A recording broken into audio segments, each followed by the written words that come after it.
Hello everyone, আসসালামু আলাইকুম।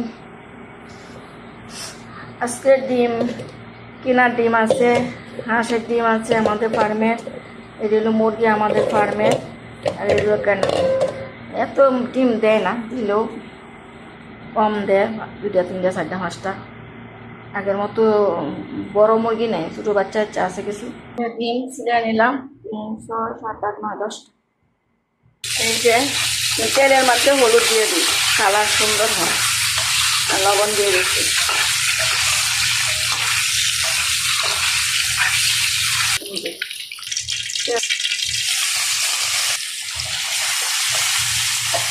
রসুন দিলাম,